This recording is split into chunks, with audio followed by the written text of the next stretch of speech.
All right, we good to go? All right. Good afternoon, everybody. Mom, pay attention. So first off, let's get something straight here. If you're from this area or grew up in this area, raise your hand. Okay. About 60%. Do me one favor. If you want to stay in here, pretend like you're from off, because every time I've presented this, it's to people from off. So I sometimes can make up things to make the story sound better. So just don't correct me. But no, really, I want this to be back and forth. I may call on some people, but first off, I want to call out a few people. And obviously, I know most of you here, but my mom, Ruth, is here.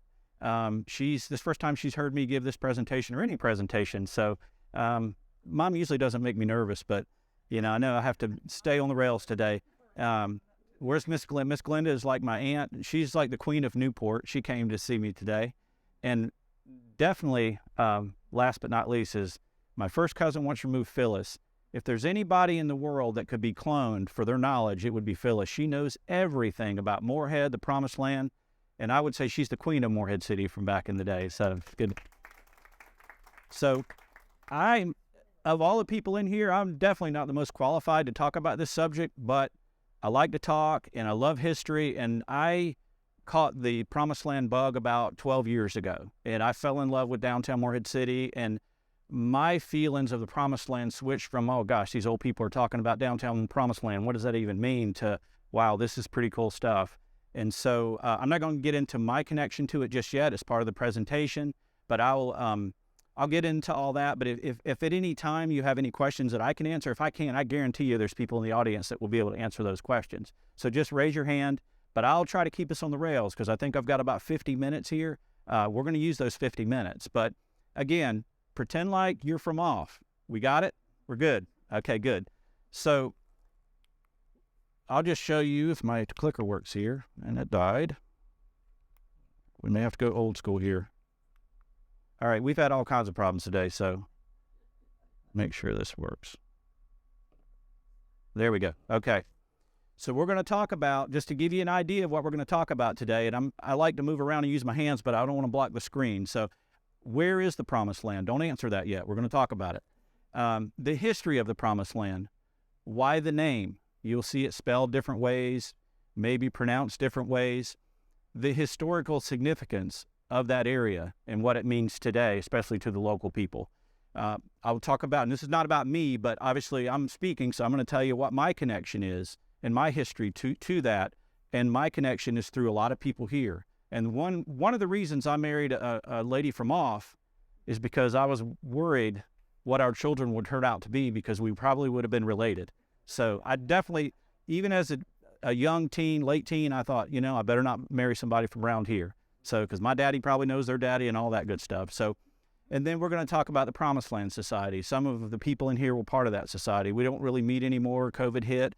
But Rodney Kemp, and believe me, I don't even claim to be near as good as Rodney is at telling a story, but Rodney started the society, and I was one of the folks that helped him. It made me feel good to feel younger, even though with my wife, I don't feel that much younger, but around people like Rodney and Bob Guthrie, and it makes me feel young. So, but Rodney is very technically challenged, and that's what I do for a living. So it was a good partnership. So we did a lot of good things through the society. So we're going to dive in. Where is the Promised Land? I'm going to back up a minute. Julie, I'm going to call on you first. Explain to these folks, how would you describe where the Promised Land is? Speak loudly. There's a difference of opinion. There is very much a difference of opinion. Stand up and turn around and tell them. Julie's more qualified to talk about this than me, so Julie. Yeah. And to me, the Promised Land is from 11th Street to 14th Street. And from Arundel Street to the water. Is Arundel Street included? No. Correct. That side, with Evans Street. Let me rephrase that, from Evans Street to the water. From the north side of Evans Street. Yeah. Except for the chart room, good woman. Well, that's across the street. So here, I drew out, this is a Google map, and I drew out two areas that is generally accepted as the Promised Land. So definitely not Arundel Street or anywhere on either side of it. even though Franklin Memorial would be, where's 12th? Right, I think there. That's the traditional Promised Land church, even though there's only about 25, there were about 25 churches in the Promised Land, right, or somewhere, crazy amount. But it's either Evans to the shore, 10th to 15th, or just south of Arundel Street. It's all debatable. And some people, I remember, would say it was only 12th Street to 15th Street. So there's a lot of debate. I should have drawn a box around there. But that star, that's at the corner of 12th and Shepherd Street. And sometimes I give walking tours of the Promised Land, and it really is easy to talk about this when you're walking through it. But where, Phyllis, do you know where that star is? I thought. No, the sign's up here. That's your house. So Phyllis and Gary's house is at the heart. That is the center. That's the capital of the Promised Land, is probably right there, and right across from it was Kib Guthrie store, and we'll talk about that a little bit too. But that's generally known as the heart of the Promised Land. You can't debate that. That's right in the middle. And then the sign, when you go down 12th Street and go down to the shore where that circle is, that is Walter Lewis Landing, and that's the main landing. So, Phyllis, you're shaking your head. What did I do wrong? Did I say anything wrong? Okay, all right, good. Well, I'm nervous about Phyllis. When Phyllis shakes her head, I'm thinking, what did I get wrong here? So, do we all kind of generally know where it is? There's about 3 different versions of where it is. And when you leave here, drive down there, and you'll see what I'm talking about. So this is a picture. Notice there's a D here, and we're going to talk about that D later. But this is an overhead shot around 1920 of the Promised Land area. And pay attention to this house right here. It's got a little building on the back of it. Pay close attention to that. We're going to talk about that in a little bit. Phyllis knows what I'm talking about. No, we don't talk about that. We're going to talk about that in a little bit. So this, you can't really see it from here, but I'll show you some later pictures. So this is from the 20s. This is from 1946, I believe. And notice here, the shoreline, how much beach there is there. And the streets, I think in 46, in the 40s, was it paved down the Promised Land, Phyllis? Was it, Julie? I don't think. I don't. Yeah, I don't remember, but but yeah, this would be, okay, Arundel would be right here. Evans, Shepherd, did I get that right? And Shackleford's about right down here. All this was just sand, and the roads were not paved. Most of the houses down there were like cottages, I would say. You didn't see those monstrosities back then. The big houses were where the rich people lived. That would have been on this side, on Bridges Street, closer to the railroad track in that area. Sorry? I'm doing the best I can. You got a bullhorn? You got a bullhorn? Okay. I'll try. Thank you. Okay. All right, and this is a picture from the year I was born, 1968. Notice the shoreline here. All beach, all sand, no bulkheads. It's paved now. Still a beautiful area. The port's up here. So the Promised Land would be this area. Those tennis courts, that's the old Catholic church. So this would be, I think, about 17th Street. So right outside the Promised Land. I'm pretty sure. Does that sound right, Julie? Tennis court. Was that 15th Street? So that's not the Catholic church. We got USO building. Catholic church would have been down here. Okay. I'm glad you're here. So I'm just trying to give you an idea of how it's evolved and changed over the years. I think I have a recent aerial of what it looks like now. Yes, I do. So I took this picture from a plane in about 2016. This is 14th Street. All bulkhead. And we do not like bulkheads. We all agree on that. They're terrible. Natural living shorelines beach is what it needs to be. The only beach down in that area now is right here, and somebody's already built a dock in between the beach area. So this is about 2016. So this is the heart of the Promised Land now. And pay attention to that little arrow. We'll talk about that in a little bit. Okay.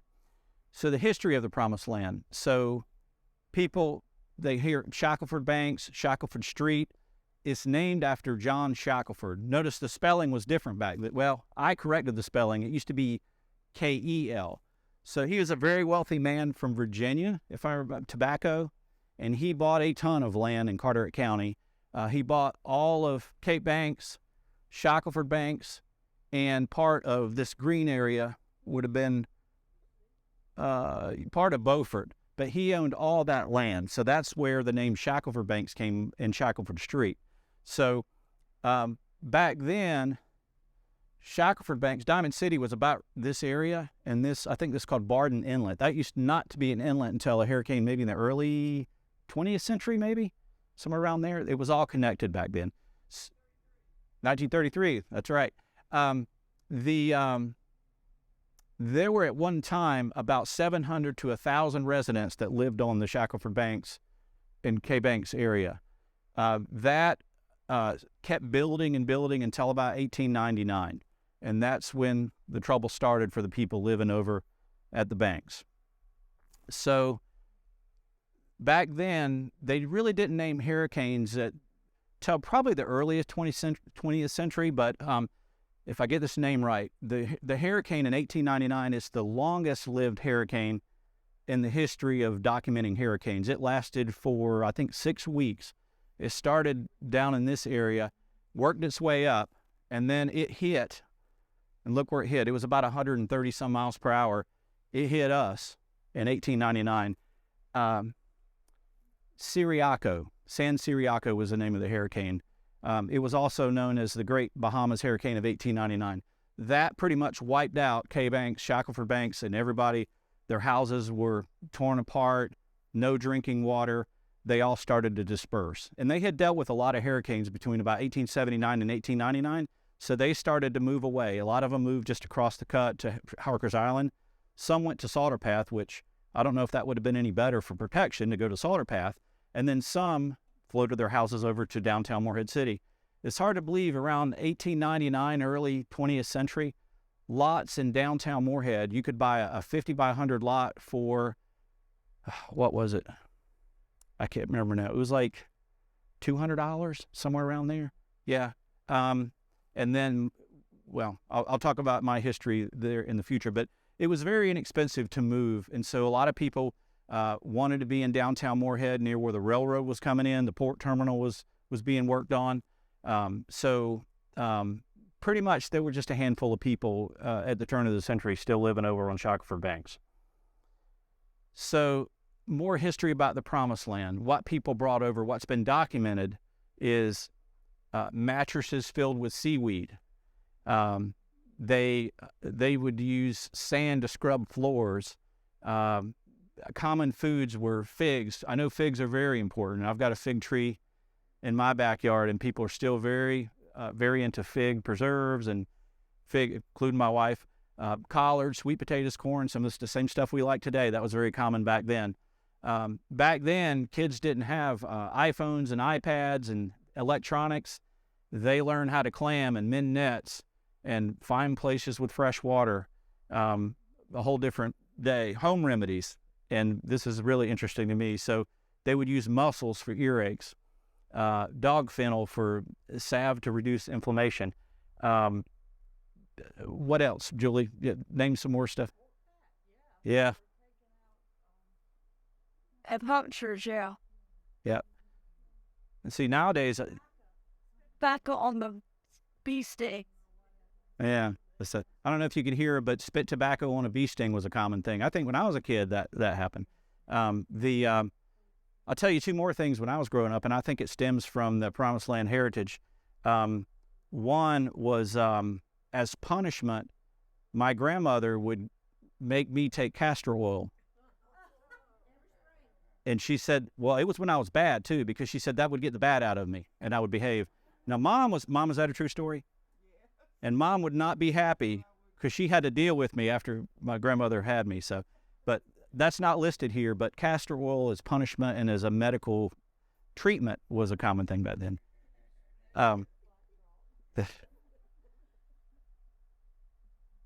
Okay.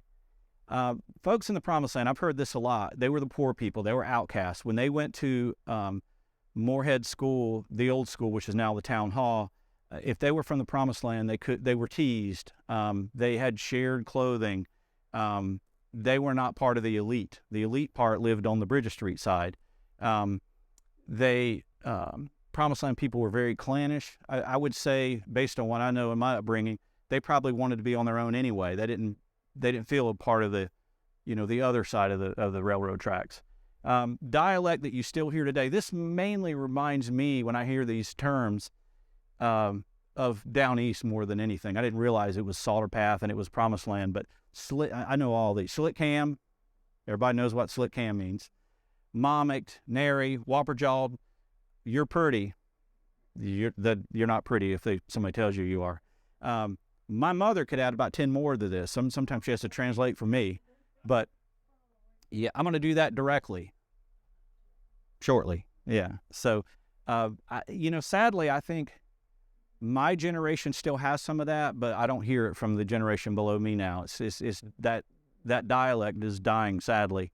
And I'll admit, when I went away and came back, I tried not to use that because I didn't want to be judged. And so that's part of why it's died down. If my kids ever said that, I would fall over. I'd be proud of them, but I don't think that would happen. So a few pictures of what we call the landing. The landing, I used to think, was one place. But Julie, correct me if I'm wrong, and I'm picking on you because you're right in front of me and I can see you. Yeah. So the landing is pretty much the end of any street in the Promised Land. It could be the end of 10th all the way through the end of 15th. That's where that was public land where people would mend their nets, put their boats out in the water, etc. And it's still public, although the Raleigheites, and I'm sorry if you're from Raleigh, but the Raleigheites, I like them, I really do, but they encroach on that. They love to park in the alleys. They love to try to block off the landing areas. And, we still police that down there and make sure that they don't. But that would be one example of the landing. That's what you would see way back. And let's say this is probably the 40s. Wide open beach area, no bulkheads, fish houses everywhere. I want to say, I remember somebody told me this is about 10th Street, somewhere around that area where there's a boat ramp down there now, a real small boat ramp area. That's where that would be. So, I think you're right, because you can barely see the bridge right there, and that's not a flat bridge. That's not quite. It looks bigger than the one. I think the second generation, the first generation Landing Beach Bridge was built in, I think, 1928. Second one was about mid-50s, 57. And then the one that's there now was 86, 87, somewhere around there. I was right around getting out of high school when that was built. That looks like the second generation bridge, which should have been mid-50s. So, yeah. But notice the net spreads here, where they would lay out their nets to dry and they would mend them. So there's just a lot in this picture. Every time I look at it, I see something new of how people lived back then. And imagine what that land is worth now as compared to back then. Again, that's where the poor people lived. And now, just a 50 by 100, I guarantee you right now it would be $1 million, over $1 million, for sure. No doubt about it. Oh, yeah, per lot. So, what's his name? The dredging guy down 14th Street at the end that sold his, Piner, the Piner house. That was a little bit of an oversized lot, but it was, I think that went just that, there was an old house on it, $1.2 million, and then they paid to tear the house down. And that was 4 years ago. So, prime property now. All right, so I pulled this from, it was a Morehead City book that was produced, I think, by a women's club in the early 80s. And these are some of the houses that were in that book from back then. That book is 40-some years old now. So that's Phyllis and Gary's house back before they raised it, meaning lifted it, not raised it. But yep, Phyllis and Gary right here. Raise your hand, Gary. They own this house. They've elevated it since then. Yeah, it has quite, and you guys did a great job restoring that. And that's what we love, when people buy houses down there and restore them and just don't tear them down, because there's so much history down there. So that would be 1200 Shepherd Street at the corner of 12th and Shepherd. And on the other side is Kib Guthrie store. The store is no longer there. It's just a brick building now. But all three of these houses have changed quite a bit, but they still have their original charm.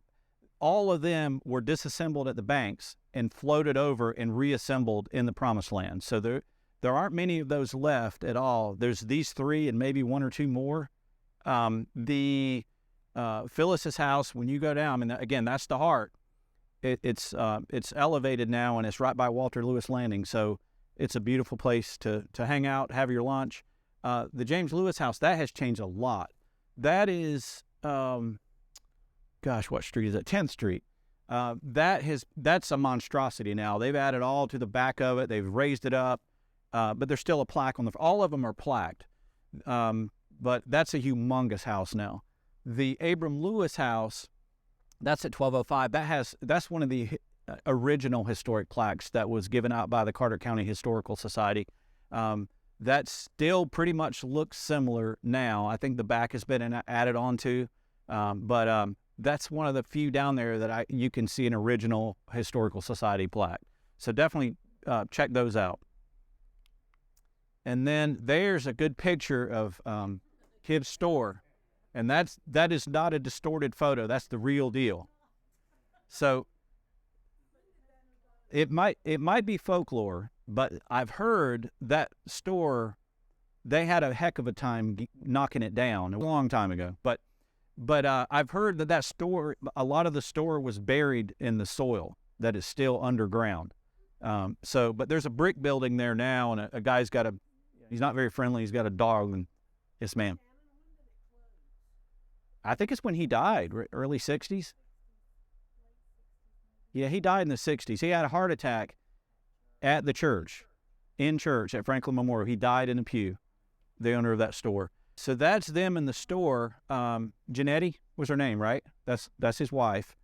There's a good angle of it from the side, probably early 60s. So you could see how lopsided it was. Okay.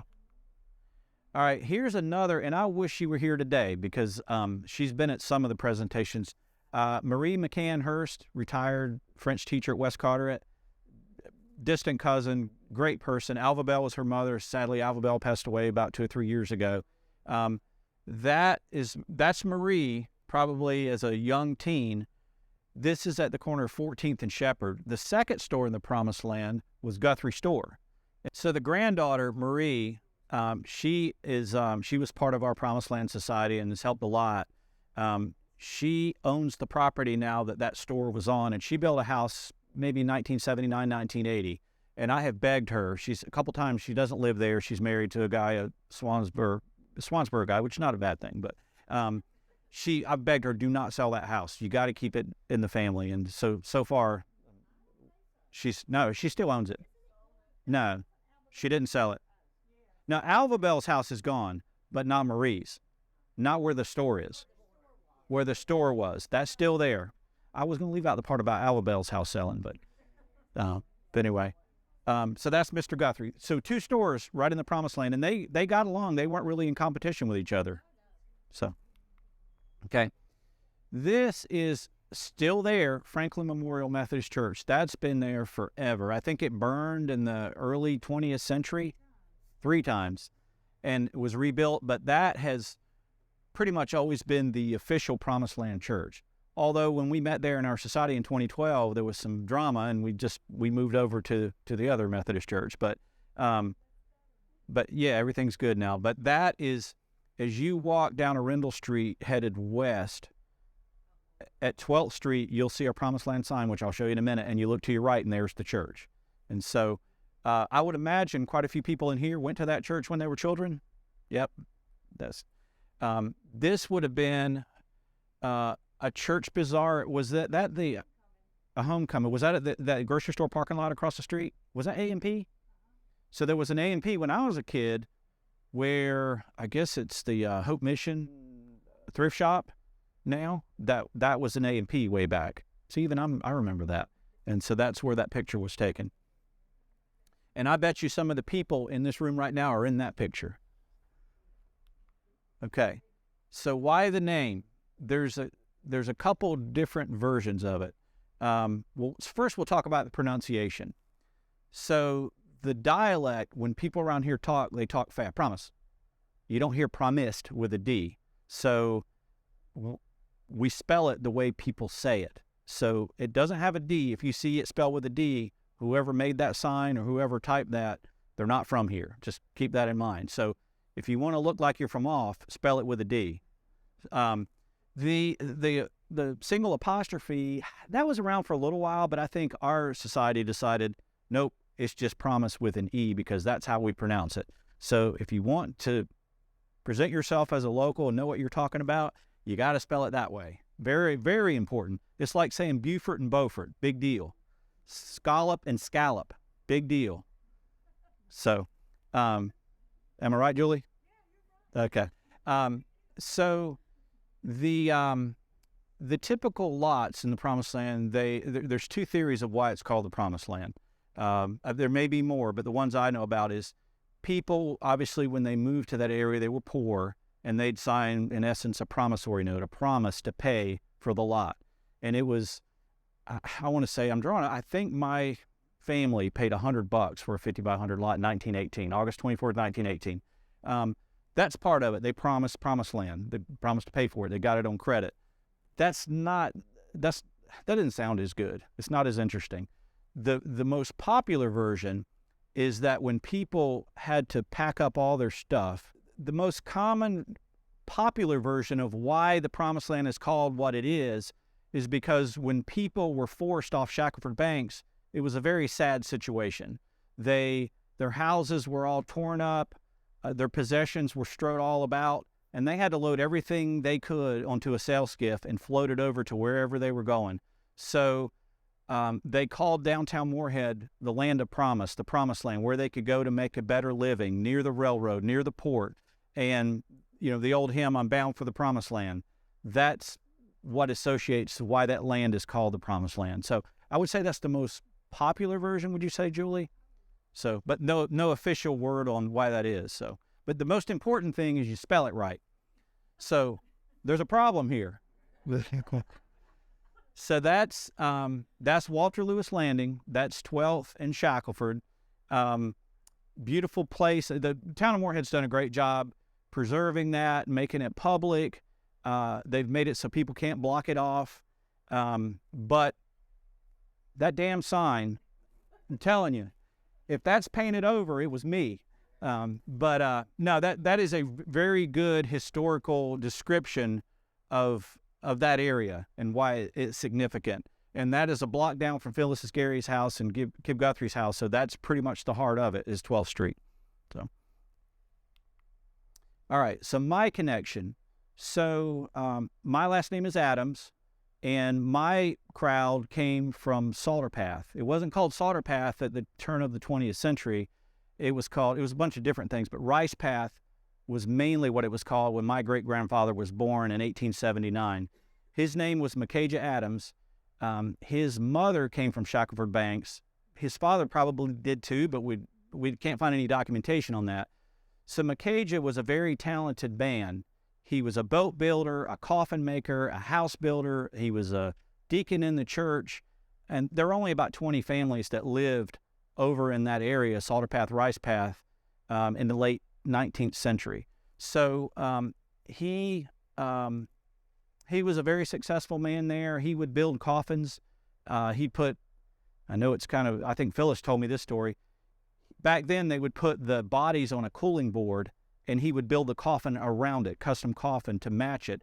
Then he would sail them over on a sail skiff over to Broad Creek, Gales Creek, and bury them there.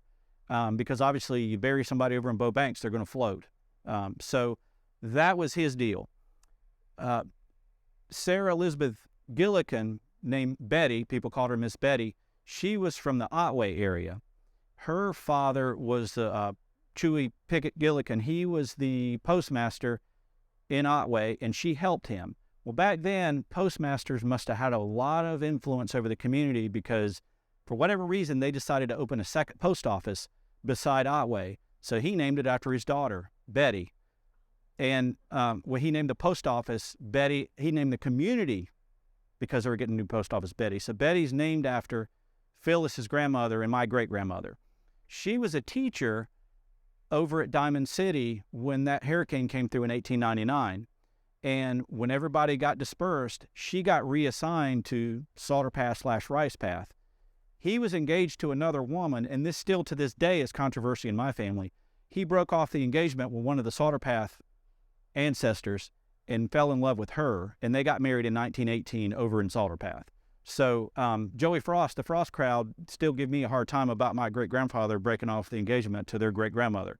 But so they got married in 1910, and we don't know exactly why, but the theory is he really wanted to concentrate on boat building. So he bought a lot on August 24th, 1918 at 1311 Shackleford Street for $100. And he moved his family over in 1918, and he built the house himself, his only house he ever built that we know of. And so they moved in that house in 1918. They had 5 children. One of those children was Phyllis's mother. And then that house, in about the early 20s, that's a picture of that house. And that house still stands today. And then at the back here, that's probably an old kitchen maybe that's been torn off since. So that's 1311 Shackleford Street. So, and this is not about me, but I got to tell you how I'm qualified.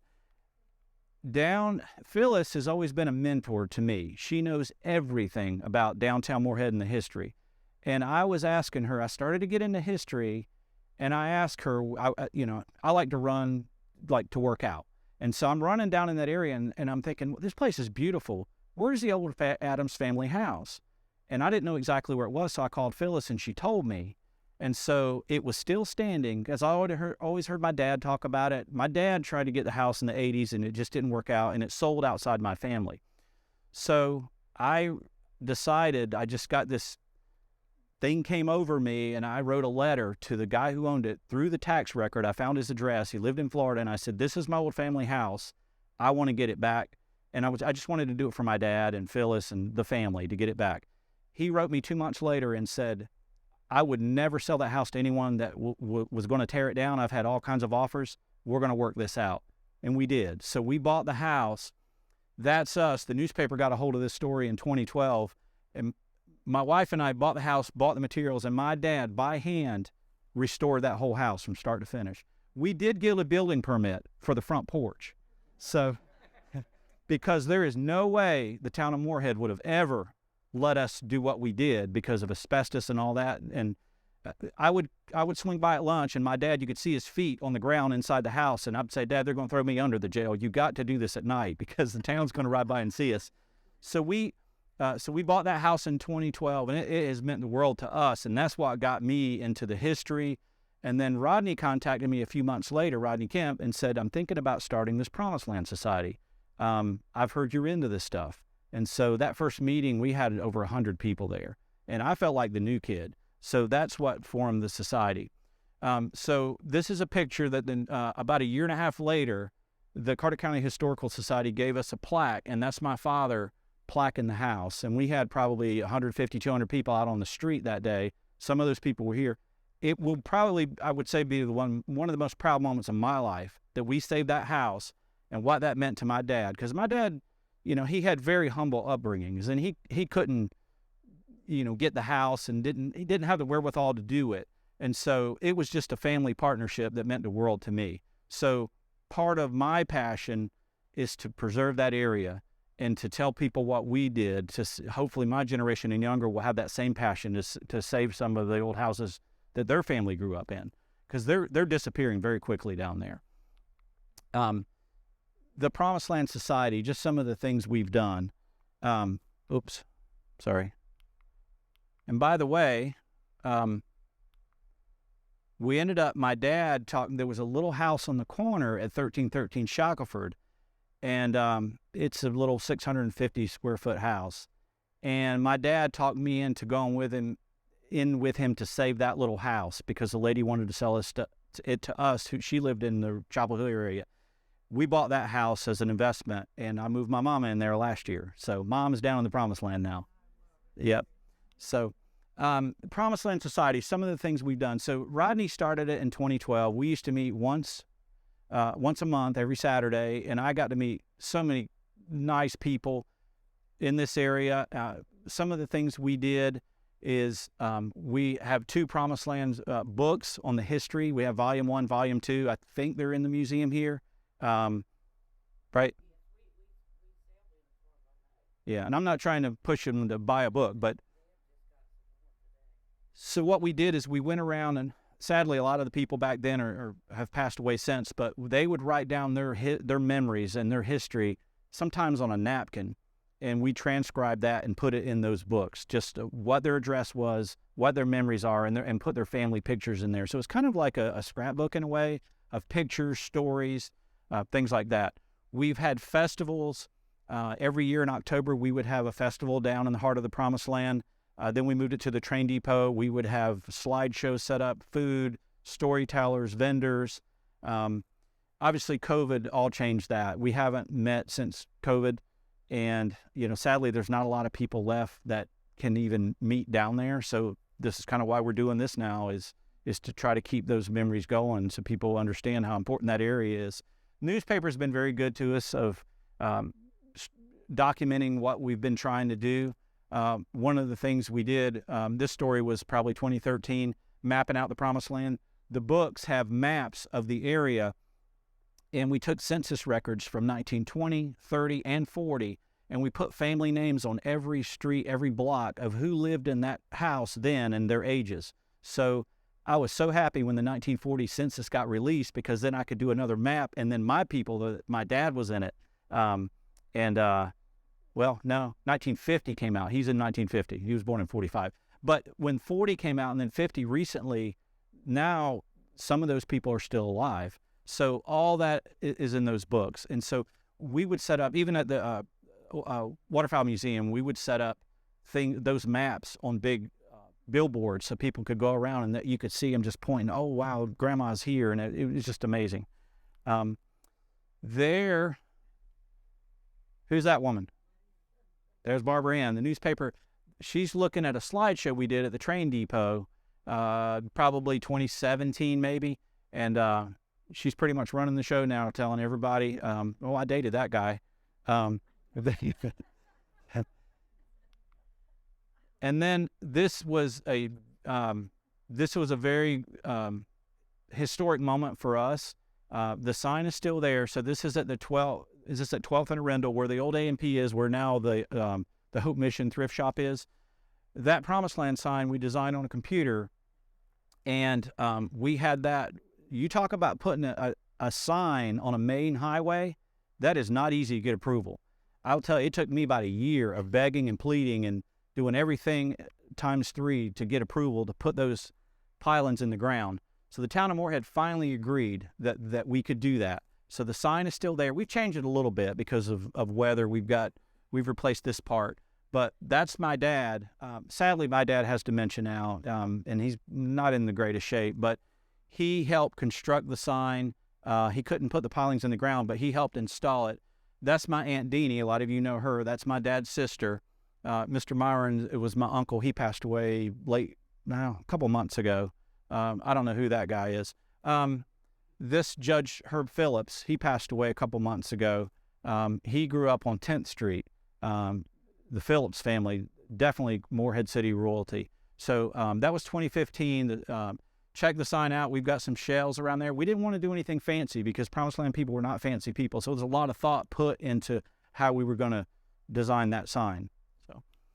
And then this is the old Adams family house at 1311 Shackleford Street. We restored that in 2012. Any of you are welcome to go by there and sit on the porch anytime you want. Glad to give you a tour of the house. If there's a lady that lives over here who loves to peek through her blinds, that's my mother. She lives right here.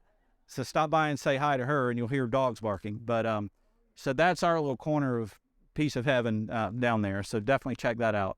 There was a young lady who did a documentary called Promised Land Remembered that's on YouTube as well. It's about a 20-minute video. She's not from here, but she's a very talented filmmaker, very unique perspective on the history, and covered some of the things I covered here, but more professionally. So definitely check that out. But Diamond City Homecoming is that's a really cool event because it commemorates the people who were forced off of Shackleford Banks in 1899. I think 1999 was the 100th anniversary, and that was the first one I went to, and I had no idea much about it. But Salter Path is represented, Promised Land, of course, Harker's Island. That's where the museum is. So look out for that. Our society, I don't know if we'll meet again, but we'll keep these memories alive, and definitely check out the books if you're interested. And if you guys want to hang around and talk and some of this, that's great. We need to wrap it up because not everybody can hear. Any other overall questions before we wrap it up? You're welcome to stay. If you didn't enjoy this at all, you can get a refund up front. They return whatever you paid to watch this. So thank you guys very much. Hope to see you again.